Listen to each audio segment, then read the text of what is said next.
Welcome back. Well, it's a summertime rite of passage for many kids, right? Summer camp.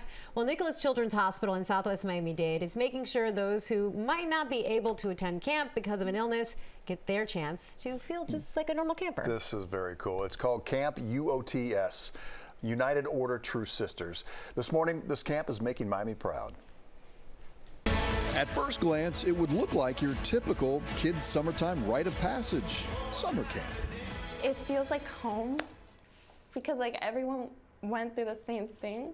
She's case in point why everything is not as it seems. All the campers have or had some form of cancer. Almost all the counselors too. It's Nicholas Children's Hospital's UOTS camp. 12-year-old Fernanda Betancourt, diagnosed with leukemia at 3 years old, has been in remission for years, and she gets choked up recalling her favorite camp memory so far. We all sat in a circle outside by the swing, and we were all saying like our experience, and we all started like crying. It was so, but it was special because we all connected. And UOTS camp is a 7-day sleepaway camp at Barnes Park in Miami. It's for cancer patients 7 to 17 years old. It's run by the doctors and the nurses in the oncology department. The camp has every imaginable activity: crafts, kayaking, karaoke night, a trip to Orlando, beach excursions. At the end of it all, a dance to celebrate the fun, the friendships, life. Dr. Athena Pefkaru, or Dr. P as the kids call her, brought Camp UOTS to Nicholas Children's in 1991. Did we succeed with those sick kids that really lived a week in a different world, in an imaginary world, in a dream world? And was it worth it for us to truly put that effort and make sure that memory stays with them and with their families forever? That's the best part for me. Without Dr. P, camp wouldn't exist. It's an homage to a 47-year hematology oncology specialist who offers important perspective Fernanda and her mother share: hope. She's an angel. She saved her life and my life too. she's just like an angel. She means everything to me. Begin here with CBS News Miami's Terry Hornstein. She's live outside the building in Miami. Terry, you were there for hours yesterday. Right now at 6:22, as car security systems become more and more advanced and sophisticated, they still prove to be no match for car thieves. Car criminals continue to figure out new high-tech ways to rip you off. It's really incredible. Detectives from Miami-Dade Police, auto theft says it can take just seconds here, and many are wondering, is there really any way to secure your car?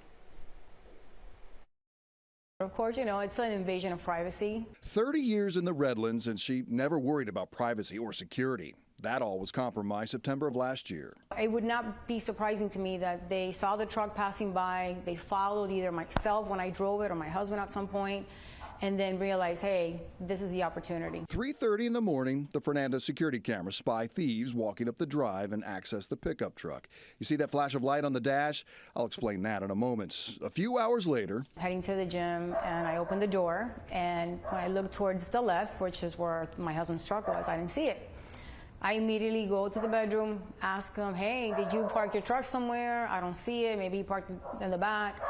He gets up, obviously, and then all of a sudden, I go, and he's like, no, my truck is stolen. You know what you're doing, you got the proper equipment, seconds, you're in and out.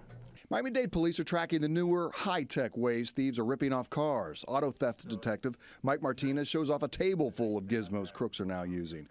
The car criminals graduated from using sophisticated equipment to replicate a key fob signal from inside the home. Less than 30 seconds later, a new key fob is programmed, and the car and thieves are gone. And now they use something as simple as a type of tablet that plugs right into the car's onboard computer. That would signal this one, then this one will program the key. How long does that take? Seconds. Seconds.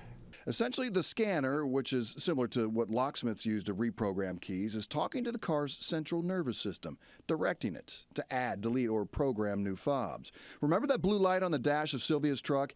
Well, it's a scanner used to program a new key fob. If all this seems pretty elaborate, it gets pretty elementary. Detective Martinez says there's a huge uptick in stolen Kias and Hyundais. The crook's tool? A simple phone charging cord, or USB. And there's a port that fits exactly as a charging cord, and it turns on the vehicle, and it's a key. Martinez says this technique was trending on TikTok, called the Kia Challenge. How fast could someone steal a Kia? How many Hyundais could they steal in one day? All using a USB charging cord. It would seem there's no way to avoid your car being ripped off. Any model seems susceptible. Randy Russell has tens of thousands of dollars in aftermarket value in his car. Knew there had to be an answer. I got a lot of money in this thing, the purchase price plus all the aftermarket work I've done. So I started reaching out in the forums and asking people, around the country, what do you feel is the best way to keep this car secure? He found Scott Bogler of American Muscle Performance up in Pompano Beach, which is one of only a handful of businesses in Florida, authorized to install a European security system, which disables the car without the designed or pre-programmed key fob. It gets wired into the body harness of the car. There's many places that we can hide this. It would take somebody hours, if not days, to figure it out. It is totally undetectable by any type of scanner, including dealership software. If somehow the key fob was replicated, the car still won't start without a combination or a code using the buttons on the steering wheel. The combination, so you actually get to choose. This steering wheel has obviously a lot of options here. We got, 5 buttons here, 5 here, 2 paddle shifters, and the gas and the brake are actually allowed to be used with it too. With this security system, the only way it can really be stolen is to throw it on a flatbed and haul it away. Russell shelled out $1,200 for what seems to be fail-proof, but beyond that, the easiest, cheapest way to deter, $17 on Amazon. Police advise don't leave your keys in the car. Simple tips here. Lock your doors, park in well-lit areas. And like Russell, that steering wheel lock is key. It's a great deterrent.